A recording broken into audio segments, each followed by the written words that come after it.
Ya, pemirsa Banyuwangi Satu TV, apa kabar? Semoga semuanya sehat lahir batin dimanapun berada. Saat ini saya akan bacakan sebuah suguhan informasi berita, dan ini menjadi suguhan seni budaya di Banyuwangi. Di Banyuwangi ada seorang seniman yang cukup sukses dan terkenal di luar negeri. Ia adalah Rosita Ujianti. Sosok seniman rupa satu ini beberapa waktu kemarin sukses menggelar pameran tunggal di sejumlah tempat kota besar di Indonesia, termasuk juga di Banyuwangi. Nah, untuk lebih dekat mengenal siapa Rosita Ujianti tersebut, sore ini saya sudah terhubung dengan beliaunya di luar negeri, yakni di negara Prancis. Halo, selamat sore Mbak Rosi. Halo, selamat sore. Terkoneksi bagus ya, koneksi kita? Iya, benar sekali. Baik, Mbak Rosi. Mbak Rosi, mudah-mudahan hari ini, sore ini sehat ya bersama keluarga ya Mbak Rosi. Iya, kebetulan saya di tempat kerja ini, masih di kantor. Oh, masih di kantor, tapi tidak mengganggu ya ini ya? Tidak mengganggu. Baik, ya terima kasih waktunya yang sudah diberikan. Saya akan coba menanyakan langsung. Mbak Rosi ini kan cukup dikenal di Indonesia, termasuk kemarin setelah melakukan gelaran pameran tunggal di Banyuwangi. Ada kesan yang terekam oleh masyarakat Banyuwangi bagi seniman dan juga generasi muda di Banyuwangi. Saya kepingin coba menggali dulu, sebetulnya Mbak Rosi ini bisa melakukan gelaran seperti itu dan bisa melukis dan dikenal juga di Indonesia, terutama di Banyuwangi. Aslinya mana Mbak Rosi ini, Mbak Rosi? Asli saya itu yaitu desa yang saya lahir ya, maaf ya. Itu dari Desa Kumendung, Kecamatan Moncar, Kabupaten Banyuwangi. Bapak saya orang Bali, ibu saya orang Kumendung. Jadi sudah ada campuran ya antar pulau. Begitu. Jadi asli Banyuwangi ya Mbak? Iya, asli Banyuwangi. Saya lahir di Banyuwangi dan besar di Banyuwangi sampai SMA. Habis itu saya kuliah di Malang, dan habis itu saya kerja di Bali dan terus ke Melalang Buana. Begitu cerita singkatnya. Sehingga sampai di negara Prancis gitu ya? Iya, benar sekali. Kegiatan dulu, Anda kan bisa melukis nih. Anda terkenal itu kan karena melukis. Apakah memang sejak kecil bisa melukis, atau di mana daerah gitu, atau mungkin di negara Anda hari ini Anda bisa melukis itu? Jadi gini, mungkin dari kecil saya suka coret-coret, saya suka, jadi yang lainnya kalau kecil tuh suka baca, tapi saya enggak, saya suka yang lain, jadi saya suka gambar, gitu. Dan kebetulan sewaktu saya SMA, ya kalau nggak salah, jadi SMA di Gelagah ya, dulu SMA 1 Banyuwangi, saya punya guru yang namanya Pak Bambang, yaitu guru ekstrakurikuler saya, dan dia melihat karya saya ada beberapa, dan dia sangat support sekali untuk saya supaya sekolah di seni rupa khususnya di Jogja. Jadi saya keinginan ke sana juga, terus tapi orang tua saya tidak mengizinkan karena terlalu jauh dan zaman dulu masih belum dianggap ya untuk lulusan seni rupa itu nanti kerja apa dan sebagainya. Jadi masih kalau bilang orang sini ortodok ya masih kuat bahwa kalau untuk kerja yang bagus itu harus ke kantor, ke bank atau jadi guru gitu istilahnya ya guru sipil lah gitu. Jadi sejak kecil memang ada sebuah taste ya, hobi gitu ya, menggambar, Ya betul. melukis, mewarnai seperti itu. Hmm, betul. Kemudian lebih digenjot melukis itu saat masih sekolah, kuliah, atau di mana itu, Mbak? Kuliah kadang jadi karena waktu saya kuliah kan biayanya bukan dari saya sekolah di swasta di Universitas Widyagama tentunya orang tua yang biayain semua. Dan kebetulan saya juga tidak kerja, sehingga totalitas semua biaya itu ada dari orang tua. Kadang saya ada waktu dikit, saya melukis gitu. Cuma dengan objek atau dengan material yang simpel aja, karena material lukis itu kan mahal ya. Jadi dari situ, habis itu setelah beberapa tahun selesai saya kuliah, saya dapat kerja di beberapa hotel kecil sebenarnya yang awalnya, habis itu sampai ke hotel Ritz-Carlton, saya mempunyai gaji zaman dulu yang sangat bagus lah dibilang tahun 98 ya. Jadi saya bisa membeli material itu dan kalau ada senggang saya mulai untuk menggoreskan dengan jari-jari saya. Memang saya suka pakai jari karena menurut saya bisa interaksi langsung dengan material yang saya gunakan. Nah dari situlah, jadi saya ada beberapa, mungkin nggak banyak sih lukisan satu dua, ada temen yang oh ini saya mau gitu. Tapi saya masih nggak yakin gitu. Cuma hobi aja itu mas, gitu. Sampai Iya. suatu saat saya eh, ke saya pindah kerja di Four Seasons yaitu di Maldives. Dari situlah saya memulai lebih aktif. Jadi kalau ada senggang saya bikin sampai lukisan itu saya bawa ke Eropa. Itu pertama kali lukisan saya itu penari ya, penari Bali dan sekarang lukisan itu udah aku jual di Prancis. Itu. Jadi gitu ceritanya. Ada yang menarik saya lihat bahwa Anda melakukan karya seninya itu melukis itu tidak menggunakan alat melukis seperti biasa yang dilakukan banyak orang, yaitu dengan jari. Apa sebetulnya yang membuat Anda menggunakan jari itu? Jadi gini, saya itu orangnya manual. Dan lagi juga saya dalam suatu ini ibarat saya itu orang otodidak ya. Saya nggak pernah sekolah di seni rupa atau dan sebagaimana. Dan kebetulan saya juga orangnya itu suka lapangan. Jadi saya suka sekali untuk apa namanya menyentuh sesuatu yang interaksi langsung ke saya.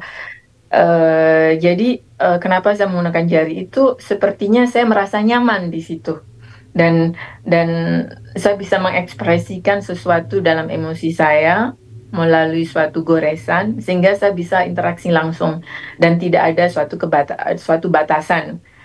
Sehingga saya bisa ekspresi apa itu dalam bentuk apapun itu saya bisa melakukan secara langsung. Itu yang membuat saya nyaman gitu, Mas. Dan sehingga sampai sekarang saya menggunakan itu teknik. Begitu ceritanya sih. Baik, jadi karena memang ada balancing ya, kenyamanan itu Ya, tadi ya. ya Tapi betul. luar biasa, hasilnya bagus. Dan itu terbukti bahwa nilai hasil karya seni lukis Mbak Rosi di luar sana nilainya juga tinggi. Apalagi di Indonesia, apalagi di Banyuwangi, kira-kira begitu. Baik, saya akan cerita kemarin pameran yang ada di Indonesia. Atau mungkin saya cerita di Banyuwangi aja. Kemarin tujuan pameran menurut Mbak Rosi sendiri apa itu? kan tunggal nih, Anda keliling dunia atau mungkin di Indonesia, ada sejumlah titik di daerah kota besar menggelar pameran tunggal. Ini memiliki visi misi atau tujuannya seperti apa, mungkin Mbak bisa disampaikan? Jadi sebenarnya kemarin tuh gini ceritanya. Jadi kan ada beberapa anak ini sebelum saya cerita untuk ini ya misi tujuan. Jadi singkat cerita ini, saya kenal ada salah satu mahasiswa yang dia kebetulan mengambil S3-nya yaitu arsitektur anterior, namanya Ibu Icui. Dan dari situ saya mengenal dia, dan beliau itu melihat beberapa pameran saya, sehingga beliau itu terbentuk satu ide. Dia mengajak saya untuk pameran di Indonesia. Katanya beliau di sini udah dikenal, kenapa enggak di negara kita sendiri gitu. Akhirnya makalah terrealisasi itu, dan dia kebetulan sebagai sponsor tunggal saya juga, sehingga saya bisa melakukan suatu pameran di sana. Jadi pameran itu dimulai dari Makassar, kota Makassar, habis itu Jakarta, terus Bali, dan Banyuwangi penutupnya gitu. Jadi sebenarnya tujuan utama sih karena di samping untuk memperkenalkan ya sebagai orang Indonesia yang tinggal di Prancis, yang karyanya bisa dikatakan sudah diterima di Prancis, salah satunya. Jadi memberikan suatu motivasi untuk balik ke negaranya, untuk memberikan suatu dialog. Jadi di mana saya hidup dalam dua negara antara Barat dan Timur, sehingga memberikan suatu pengalaman hidup yang mana pengalaman itu yang saya alami, sehingga dengan perasaan atau emosi sebagai seorang Indonesia yang tinggal di Eropa, di mana banyak yang harus kita hadapi dan kita adaptasi, di mana kita bawa juga kultur dari Indonesia yang sudah melekat dari kecil, sehingga di situ adalah terbentuklah suatu dialog yang di mana dialog ini memberikan suatu emosi atau perasaan, sehingga menunjukkan suatu bahwa perasaan ini tidak bisa dikatakan bentuk, tapi bisa diekspresikan dalam suatu karya. Jadi itu yang menurut saya karya-karya saya yang terbicarakan lah istilahnya, tersampaikan. Dan tujuan saya sebenarnya itu memberikan inspirasi khususnya bagi teman-teman seniman saya, teman-teman seniman terutama, juga mungkin pelajar ataupun mahasiswa. Jadi bahwa ini adalah suatu hal yang sangat penting, di mana kita itu harus belajar dan berdialog,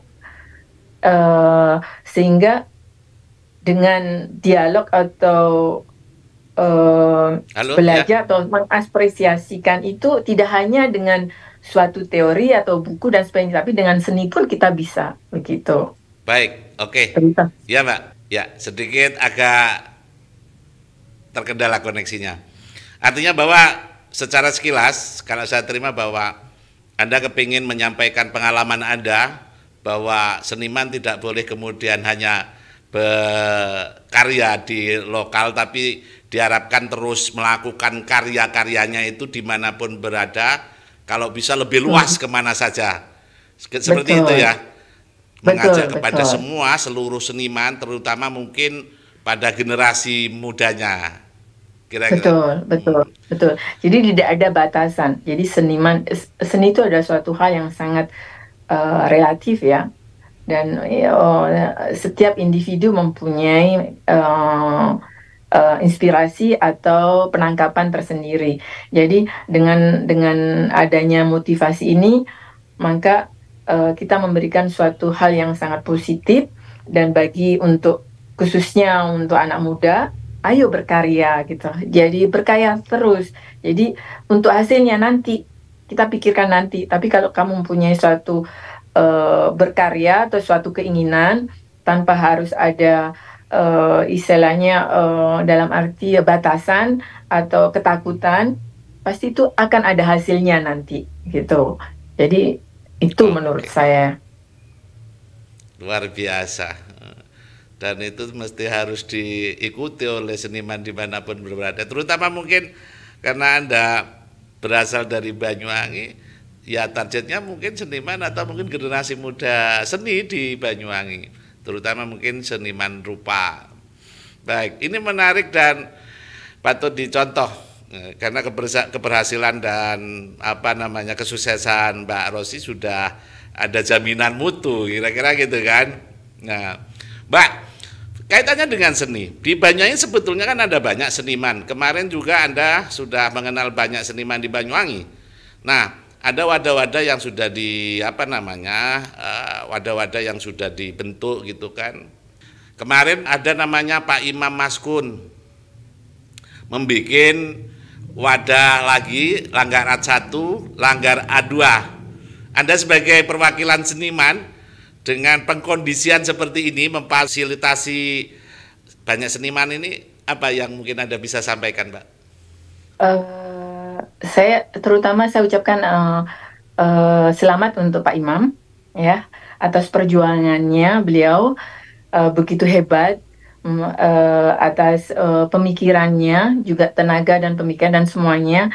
Dia memberikan tempat atau fasilitas dan merealisasikan itu Langgar Ata. Itu adalah suatu keberanian yang sangat luar biasa, terutama, dan itu harus maksudnya benar-benar dihargai. Jadi saya merasa apa namanya ya, sangat merasa bahagia dan senang banget gitu loh. Ada seorang Bapak Imam begitu, dia mempunyai pemikiran yang begitu sangat luas dan tidak semua orang punya punya apa namanya punya kemauan atau keinginan yang menjadikan suatu hal yang begitu indah menurut saya, dan nilainya itu tidak ada batas gitu, sehingga saya memberikan peluang bagi seniman-seniman Banyuwangi yang menjadikan wadah bisa berkarya di tempat situ. Dan saya sempat juga melihat beberapa cuplikan dari Pak Imam bahwa ayo silakan berkarya. Jadi di sini tidak diambil apa namanya, tidak diambil misalkan atau biaya dan sebagainya. Memang dia itu benar-benar memberikan suatu kebebasan dan tempat yang luar biasa. Dan saya sangat berapu-berapu, dan saya ingin seperti orang-orang Banyuwangi itu seperti Pak Imam semuanya gitu loh. Kalau bisa dengan banyak Pak Imamnya, maka seni dan karya-karya seniman orang Banyuwangi khususnya dia akan terfasilitasi, sehingga memberikan suatu motivasi untuk kedepannya semakin dikenal, dan tidak hanya di Indonesia tapi juga di luar negeri, karena seniman ini bisa berkarya, tapi kita juga perlu suatu akomodasi yang sangat serius, yang salah satu diberikan oleh seperti Pak Imam ini gitu loh. Jadi semakin banyak fondasi yang kuat memberikan suatu fasilitas, juga dorongan dan apa istilahnya motivasi baik secara material maupun spiritual, itu sangat dibutuhkan seniman kita gitu, sehingga di mana kita dalam kancah suatu negara di luar Indonesia, kita pun juga punya posisi sama seperti mereka gitu. Jadi terutama saya tunjukkan kepada pemerintahan, kalau bisa mohon disupport, jadi bisa mereka ini bisa berjalan dan juga maksudnya dibantu untuk kedepannya, karena ini adalah seniman-seniman ini adalah namanya treasury, jadi harta budaya Indonesia gitu. Kalau pemerintah sangat empati sekali dan membantu mereka, itu pasti akan nanti akan berjalan dengan begitu luasnya, dan hasilnya pun akan akan di apa namanya, diterima ataupun juga dimanfaatkan sama banyak orang luas di Indonesia. Jadi mohon untuk dibantu kesuksesannya. Oke, mudah-mudahan tayangan ini nanti mungkin bisa dilihat dari siapapun lah yang mungkin duduk di pemerintahan kabupaten, oleh pemerintah lah, yang sudah disampaikan harapan oleh Mbak Rosi dan semua banyak seniman, kira-kira gitu. Betul. Baik Mbak Rosi, ya sekali lagi terima kasih waktunya. Salam keluarga, saya tinggalkan ke studio. Nah, itulah tadi pemirsa Banyak Satu TV, bincang kami dengan Mbak Rosi, ya salah satu seniman rupa asal Indonesia, tepatnya asal Banyuwangi, yang kemudian moncer di luar sana menjadi seniman yang cukup dikenal. Mudah-mudahan bincang kami menjadi nilai manfaat, dan sampai ketemu lagi dalam program yang sama.